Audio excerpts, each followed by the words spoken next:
आप सभी को जय मसीह की। क्या आपने कभी सोचा है कि अगर परमेश्वर आपको आधी रात में जेल में भी ले जाए तो क्या वहां भी उसकी योजना हो सकती है। आज हम पढ़ने वाले हैं प्रेरितों अध्याय 16 से 20, जहां पौलुस का जीवन हमें सिखाता है कि दुख में भी भजन गूंजते हैं, जेल भी सेवकाई बन जाती है और परमेश्वर हर कदम पर मार्गदर्शन करता है। इस वीडियो को आखिरी तक जरूर देखिए, क्योंकि आखिरी संदेश आपके विश्वास को नई ताकत देगा। थोड़ा रुककर चलिए परमेश्वर के वचन में प्रवेश करते हैं। फिर वह दिरबे और लुस्त्रा में भी गया। वहां तीमुथियुस नाम का एक चेला था, जो किसी विश्वासी यहूदिनी का पुत्र था, परंतु उसका पिता यूनानी था। वह लुस्त्रा और इकुनियुम के भाइयों में सुनाम था। पौलुस की इच्छा थी कि वह उसके साथ चले, और जो यहूदी लोग उन जगहों में थे उनके कारण उसने उसका खतना किया, क्योंकि वे सब जानते थे कि उसका पिता यूनानी था। और नगर नगर जाते हुए वे उन विधियों को जो यरूशलेम के प्रेरितों और प्राचीनों ने ठहराई थीं, मानने के लिए उन्हें पहुंचाते जाते थे। इस प्रकार कलीसियाएं विश्वास में स्थिर होती गईं और संख्या में प्रतिदिन बढ़ती गईं। वे फ्रूगिया और गलातिया प्रदेशों में से होकर गए, क्योंकि पवित्र आत्मा ने उन्हें एशिया में वचन सुनाने से मना किया। उन्होंने मूसिया के निकट पहुंचकर बितूनिया में जाना चाहा, परंतु यीशु के आत्मा ने उन्हें जाने न दिया। अतः वे मूसिया से होकर त्रोआस में आए।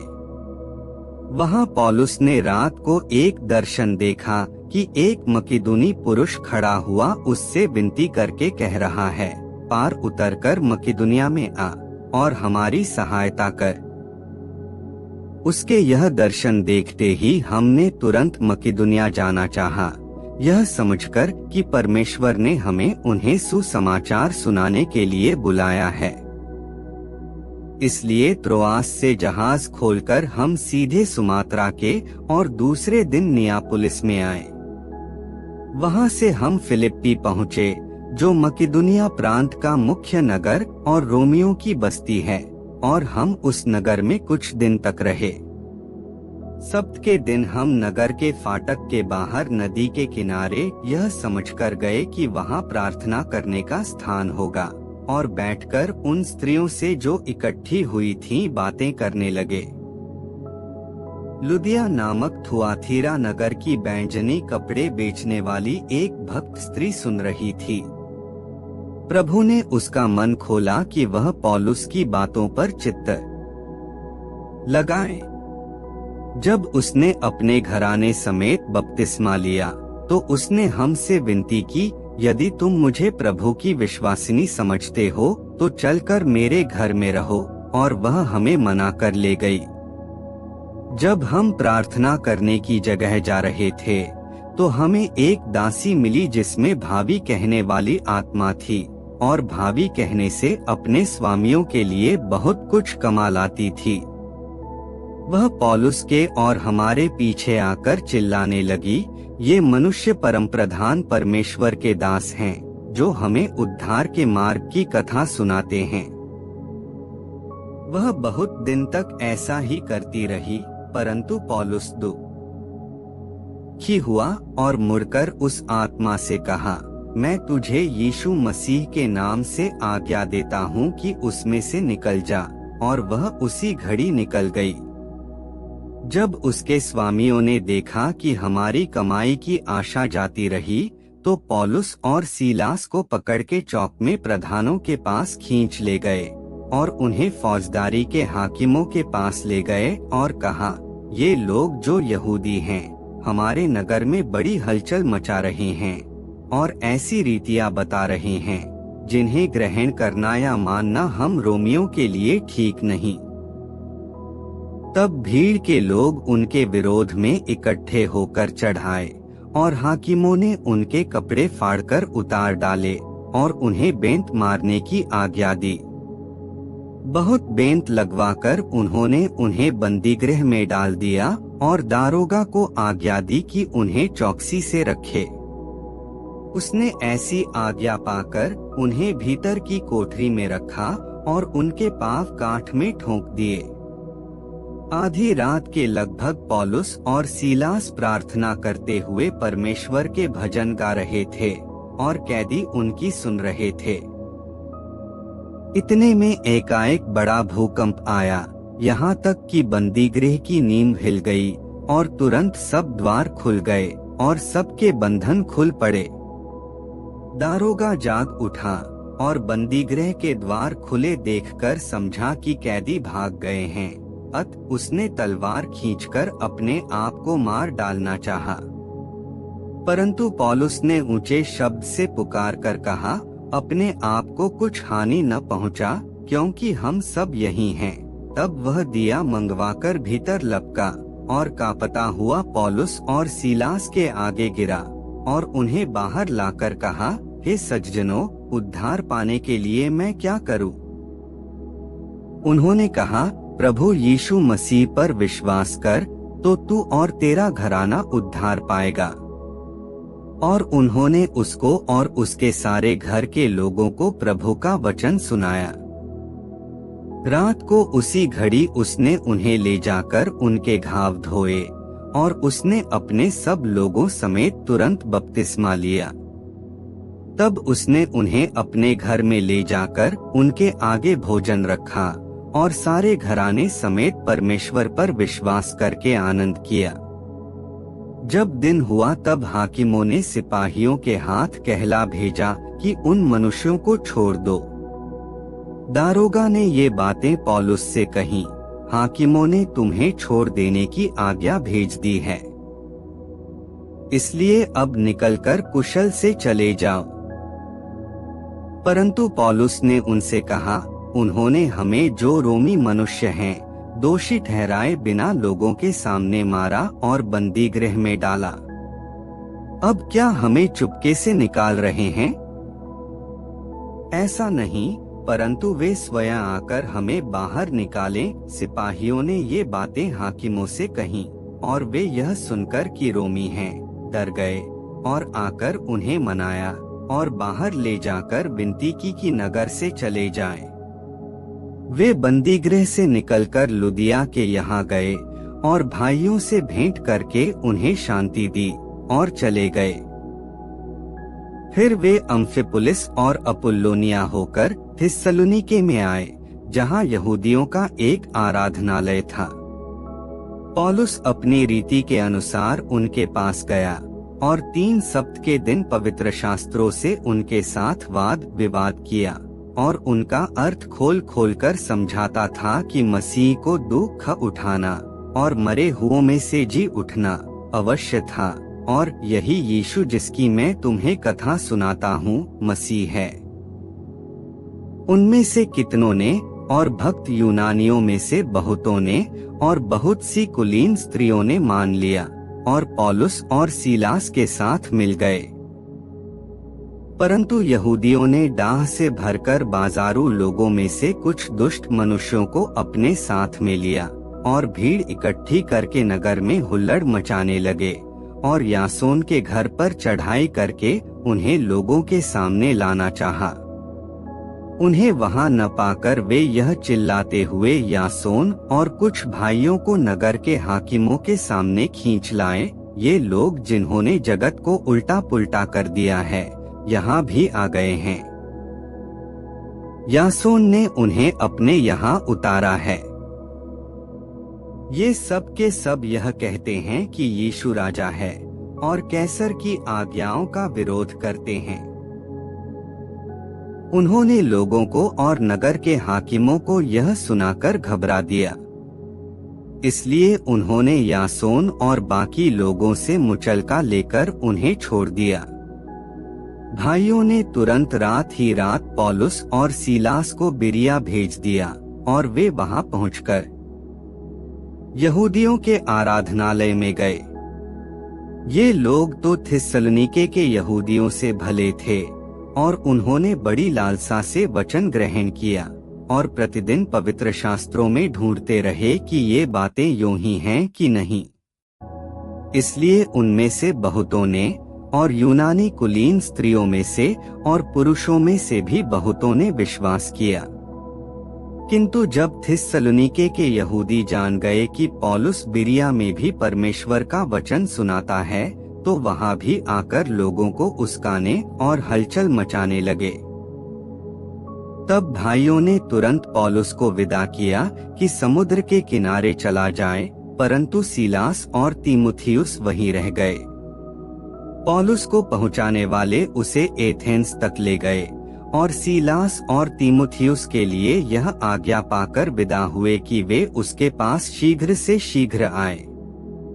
जब पौलुस एथेंस में उनकी बाट जोह रहा था, तो नगर को मूर्तों से भरा हुआ देखकर उसका जी जल गया।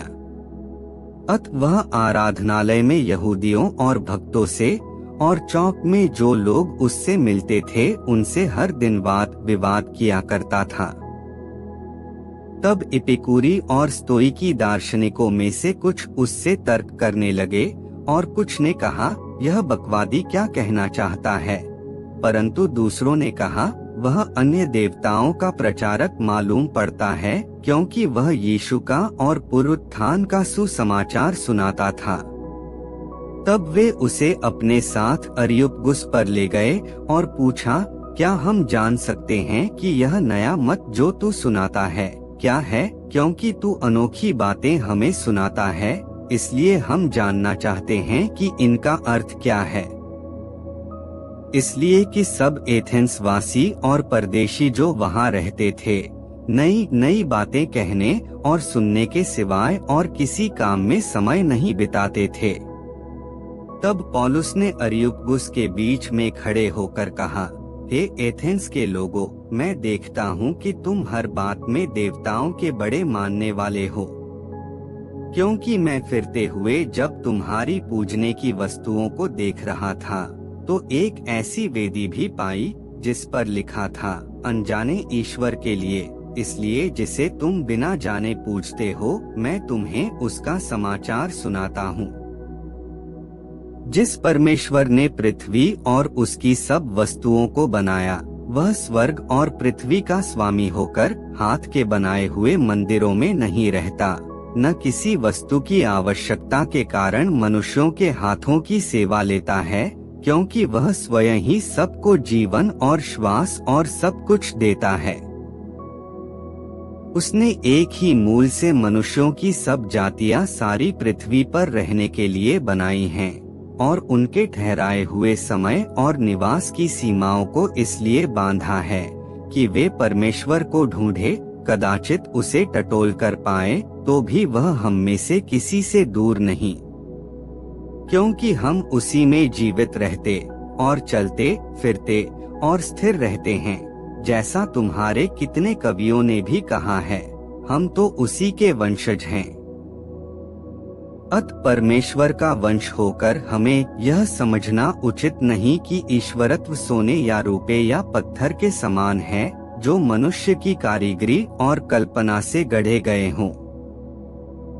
इसलिए परमेश्वर ने अज्ञानता के समयों पर ध्यान नहीं दिया, पर अब हर जगह सब मनुष्यों को मन फिराने की आज्ञा देता है, क्योंकि उसने एक दिन ठहराया है जिसमें वह उस मनुष्य के द्वारा धार्मिकता से जगत का न्याय करेगा जिसे उसने ठहराया है, और उसे मरे हुओं में से जिलाकर यह बात सब पर प्रमाणित कर दी है।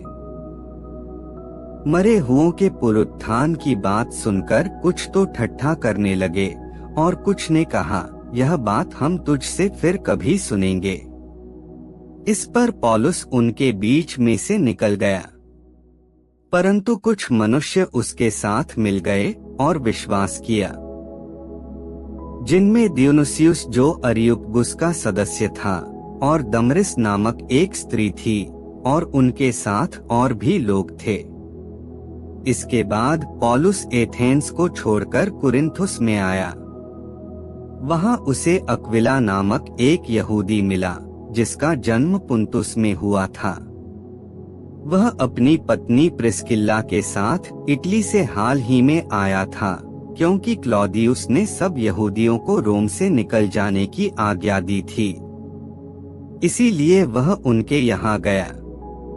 उसका और उनका एक ही उद्यम था, इसलिए वह उनके साथ रहा और वे काम करने लगे, और उनका उद्यम तंबू बनाने का था।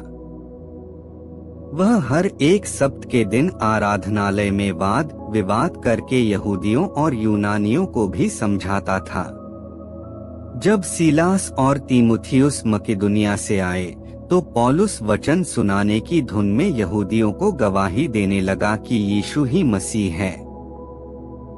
परंतु जब वे विरोध और निंदा करने लगे, तो उसने अपने कपड़े झाड़कर उनसे कहा, तुम्हारा लहू तुम्हारी ही गर्दन पर रहे। मैं निर्दोष हूँ। अब से मैं अन्य जातियों के पास जाऊंगा। वहाँ से चलकर वह तितुस यूस्तुस नामक परमेश्वर के एक भक्त के घर में आया, जिसका घर आराधनालय से लगा हुआ था। तब आराधनालय के सरदार क्रिस्पुस ने अपने सारे घराने समेत प्रभु पर विश्वास किया, और बहुत से कुरिन्थवासी सुनकर विश्वास लाए और बपतिस्मा लिया। प्रभु ने एक रात दर्शन के द्वारा पौलुस से कहा, मत डर, वरन कहे जा और चुप मत रह, क्योंकि मैं तेरे साथ हूँ, और कोई तुझ पर चढ़ाई करके तेरी हानि न करेगा, क्योंकि इस नगर में मेरे बहुत से लोग हैं। इसलिए वह उनमें परमेश्वर का वचन सिखाते हुए 1.5 वर्ष तक रहा।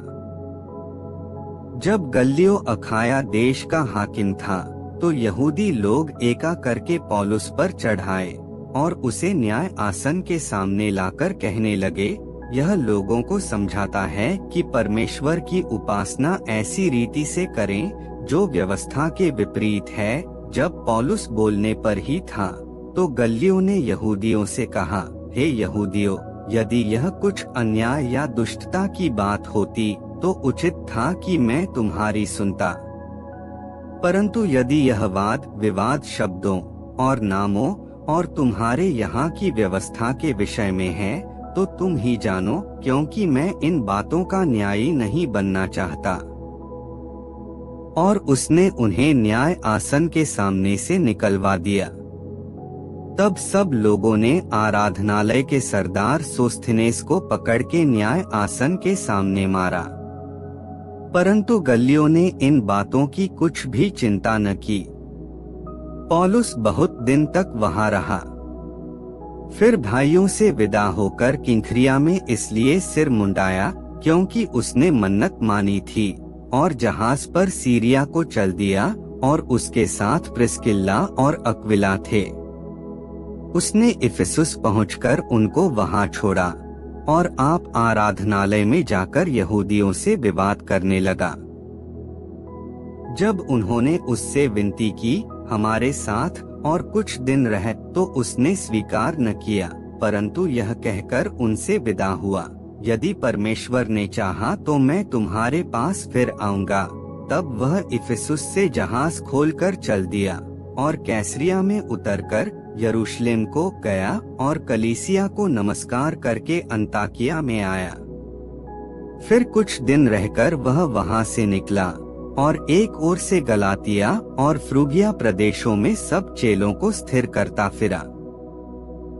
अपुल्लोस नामक एक यहूदी, जिसका जन्म सिकंदरिया में हुआ था, जो विद्वान पुरुष था और पवित्र शास्त्र को अच्छी तरह से जानता था, इफिसुस में आया।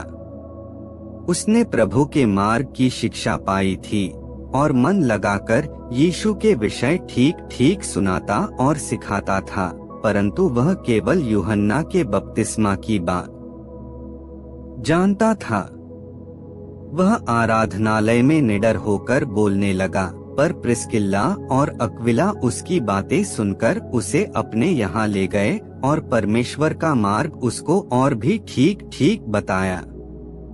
जब उसने निश्चय किया कि पार उतरकर अखाया को जाए, तो भाइयों ने उसे ढाढ़स देकर चेलों को लिखा कि वे उससे अच्छी तरह मिलें, और उसने वहां पहुंचकर उन लोगों की बड़ी सहायता की जिन्होंने अनुग्रह के कारण विश्वास किया था। क्योंकि वह पवित्र शास्त्र से प्रमाण दे देकर कि यीशु ही मसीह है, बड़ी प्रबलता से यहूदियों को सबके सामने निरुत्तर करता रहा। जब अपुल्लोस कुरिन्थुस में था, तो पौलुस ऊपर के सारे प्रदेश से होकर इफिसुस में आया। वहां कुछ चेलों को देखकर उनसे कहा, क्या तुमने विश्वास करते समय पवित्र आत्मा पाया? उन्होंने उससे कहा, हमने तो पवित्र आत्मा की चर्चा भी नहीं सुनी। उसने उनसे कहा, तो फिर तुमने किसका बपतिस्मा लिया? उन्होंने कहा, यूहन्ना का बपतिस्मा। पौलुस ने कहा, यूहन्ना ने यह कहकर मन फिराव का बपतिस्मा दिया कि जो मेरे बाद आने वाला है उस पर अर्थात यीशु पर विश्वास करना। यह सुनकर उन्होंने प्रभु यीशु के नाम में बपतिस्मा लिया। जब पौलुस ने उन पर हाथ रखे तो पवित्र आत्मा उन पर उतरा और वे भिन्न भिन्न भाषा बोलने और भविष्यवाणी करने लगे। ये सब लगभग 12 पुरुष थे। वह आराधनालय में जाकर 3 महीने तक निडर होकर बोलता रहा और परमेश्वर के राज्य के विषय में विवाद करता और समझाता रहा। परंतु जब कुछ लोगों ने कठोर होकर उसकी नहीं मानी वरन लोगों के सामने इस मार्ग को बुरा कहने लगे, तो उसने उनको छोड़ दिया और चेलों को अलग कर लिया और प्रतिदिन तुरन्नुस की पाठशाला में वाद विवाद किया करता था। 2 वर्ष तक यही होता रहा, यहाँ तक कि आसिया के रहने वाले क्या यहूदी क्या यूनानी सब ने प्रभु का वचन सुन लिया। परमेश्वर पौलुस के हाथों से सामर्थ्य के अनोखे काम दिखाता था। यहाँ तक कि रुमाल और अंगोछे उसकी देह से स्पर्श कराकर बीमारों पर डालते थे और उनकी बीमारियां जाती रहती थीं और दुष्टात्माएं उनमें से निकल जाया करती थीं। परंतु कुछ यहूदी जो झाड़ा फूंकी करते फिरते थे, यह करने लगे कि जिनमें दुष्टात्मा हो उन पर प्रभु यीशु का नाम यह कहकर फूके, जिस यीशु का प्रचार पौलुस करता है, मैं तुम्हें उसी की शपथ देता हूँ।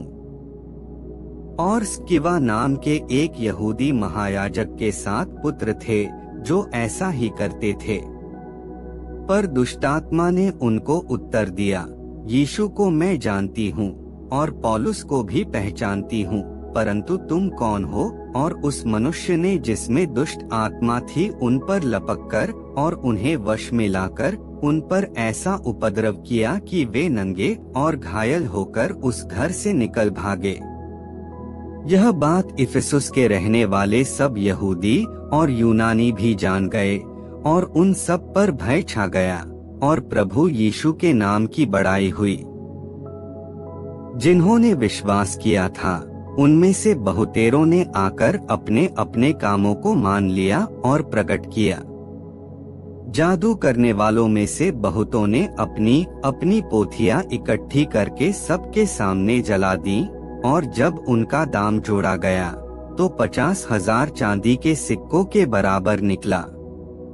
इस प्रकार प्रभु का वचन बलपूर्वक फैलता और प्रबल होता गया। जब ये बातें हो चुकी तो पौलुस ने आत्मा में ठाना कि मकिदुनिया और अखाया से होकर यरूशलेम को जाऊं, और कहा वहां जाने के बाद मुझे रोम को भी देखना अवश्य है।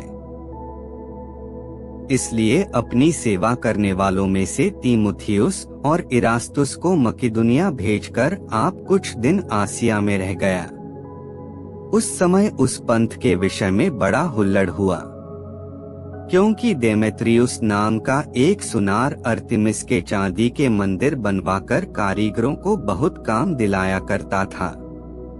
उसने उनको और ऐसी ही वस्तुओं के कारीगरों को इकट्ठा करके कहा, हे मनुष्यों, तुम जानते हो कि इस काम से हमें कितना धन मिलता है। तुम देखते और सुनते हो कि केवल इफिसुस ही में नहीं वरन प्राय सारे आसिया में यह कह कहकर इस पौलुस ने बहुत से लोगों को समझाया और भरमाया भी है कि जो हाथ की कारीगरी हैं, वे ईश्वर नहीं। इससे अब केवल इसी बात का ही डर नहीं है कि हमारे इस धंधे की प्रतिष्ठा जाती रहेगी, वरन यह कि महान देवी अर्तिमिस का मंदिर तुच्छ समझा जाएगा, और जिसे सारा आसिया और जगत पूजता है उसका महत्व भी जाता रहेगा। वे यह सुनकर क्रोध से भर गए और चिल्ला चिल्लाकर कहने लगे, इफिसियों की अर्तिमिस महान है। और सारे नगर में बड़ा कोलाहल मच गया, और लोगों ने मकिदुनियावासी गयुस और अरिस्तर्खुस को, जो पौलुस के संगी यात्री थे, पकड़ लिया और एक साथ रंगशाला में दौड़ गए। जब पौलुस ने लोगों के पास भीतर जाना चाहा तो चेलों ने उसे जाने न दिया। आसिया के हाकिमों में से भी उसके कई मित्रों ने उसके पास कहला भेजा और विनती की कि रंगशाला में जाकर जोखिम न उठाना। वहाँ कोई कुछ चिल्लाता था और कोई कुछ, क्योंकि सभा में बड़ी गड़बड़ी हो रही थी और बहुत से लोग तो यह जानते भी नहीं थे कि हम किस लिए इकट्ठे हुए हैं। तब उन्होंने सिकंदर को, जिसे यहूदियों ने खड़ा किया था, भीड़ में से आगे बढ़ाया। सिकंदर हाथ से संकेत करके लोगों के सामने उत्तर देना चाहता था, परंतु जब उन्होंने जान लिया कि वह यहूदी है तो सब के सब एक शब्द से कोई 2 घंटे तक चिल्लाते रहे, इफिसियों की अर्तिमिस महान है। तब नगर के मंत्री ने लोगों को शांत करके कहा, हे इफिसुस के लोगों, कौन नहीं जानता कि इफिसियों का नगर महान देवी अर्तिमिस के मंदिर और ज्यूस की ओर से गिरी हुई मूर्ति का टहलुआ है। जबकि इन बातों का खंडन ही नहीं हो सकता, तो उचित है कि तुम शांत रहो और बिना सोचे विचारे कुछ न करो, क्योंकि तुम इन मनुष्यों को लाए हो जो न मंदिर के लूटने वाले हैं और न हमारी देवी के निंदक हैं। यदि देमेत्रियुस और उसके साथी कारीगरों को किसी से विवाद हो तो कचहरी खुली है और हाकिम भी हैं, वे एक दूसरे पर नालिश करें। परंतु यदि तुम किसी और बात के विषय में कुछ पूछना चाहते हो तो नियत सभा में फैसला किया जाएगा, क्योंकि आज के बलवे के कारण हम पर दोष लगाए जाने का डर है, इसलिए कि इसका कोई कारण नहीं और हम इस भीड़ के इकट्ठा होने का कोई उत्तर न दे सकेंगे। यह कहकर उसने सभा को विदा किया। जब हुल्लड़ थम गया तो पौलुस ने चेलों को बुलवाकर समझाया और उनसे विदा होकर मकिदुनिया की ओर चल दिया। उस सारे प्रदेश में से होकर और चेलों को बहुत उत्साहित कर वह यूनान में आया। जब 3 महीने रहकर वह वहां से जहाज पर सीरिया की ओर जाने पर था तो यहूदी उसकी घात में लगे, इसलिए उसने यह निश्चय किया कि मकिदुनिया होकर लौट जाए। बिरिया के पुरुष का पुत्र सोपत्रुस और थिस्सलुनीकियों में से अरिस्तर्खुस और सिकुंदुस और दिर्बे का गयुस और तीमुथियुस और आसिया का तुखिकुस और त्रुफिमुस आसिया तक उसके साथ हो लिए।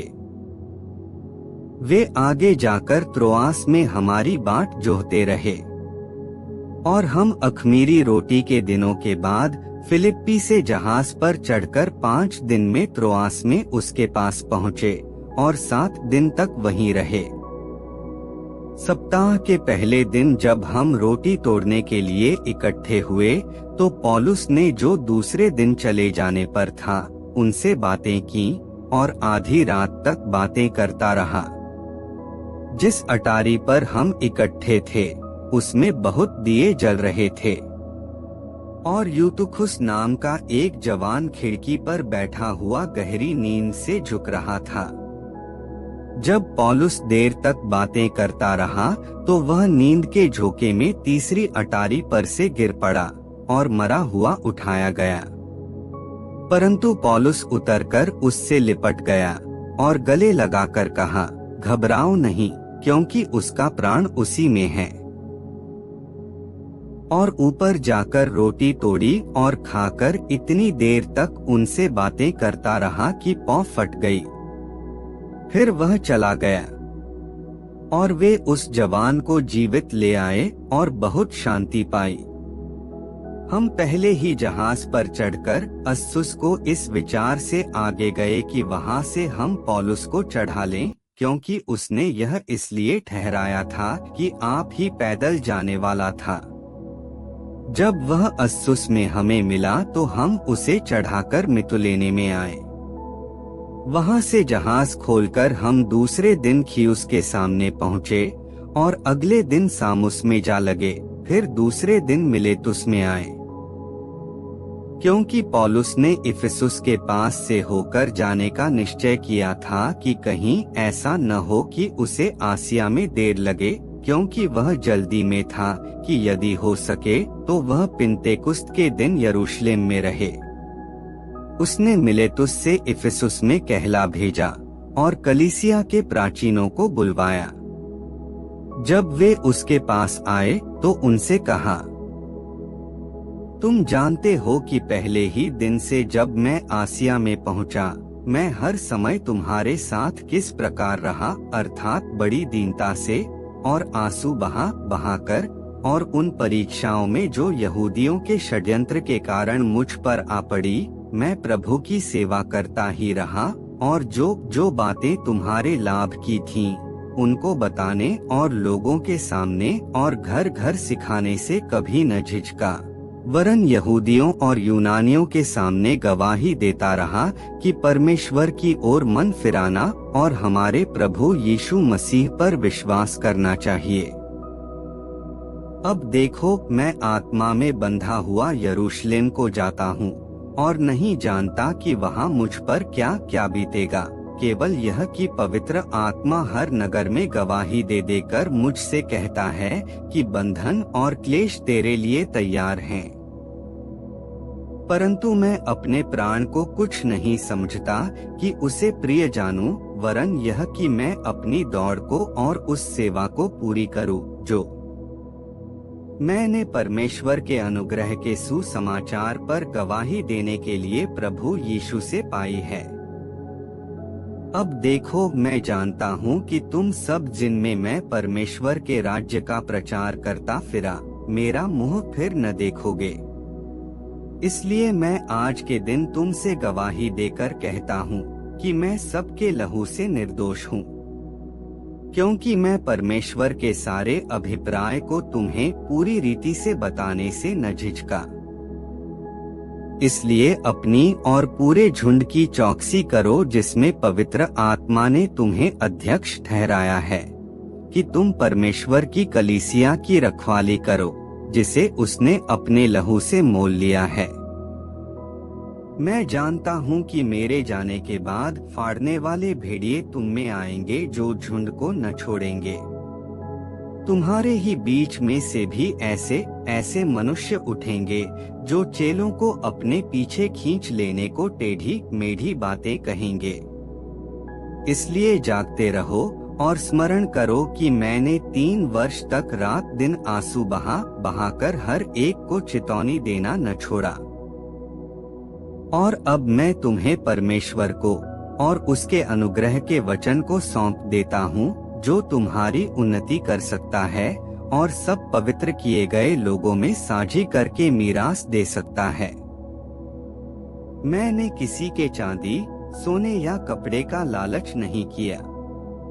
तुम आप ही जानते हो कि इन्हीं हाथों ने मेरी और मेरे साथियों की आवश्यकताएं पूरी की।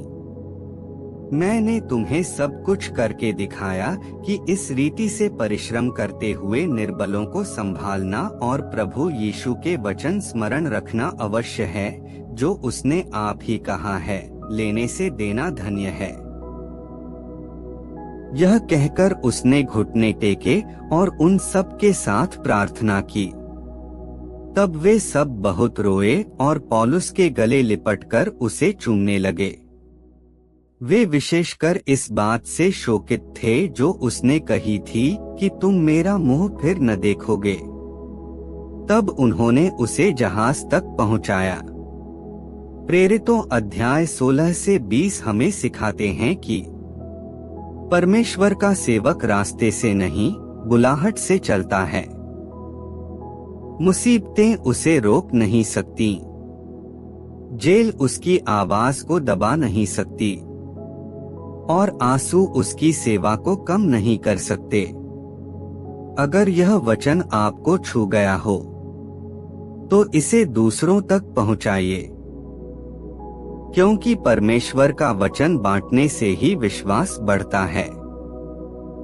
परमेश्वर आपको आशीष दे।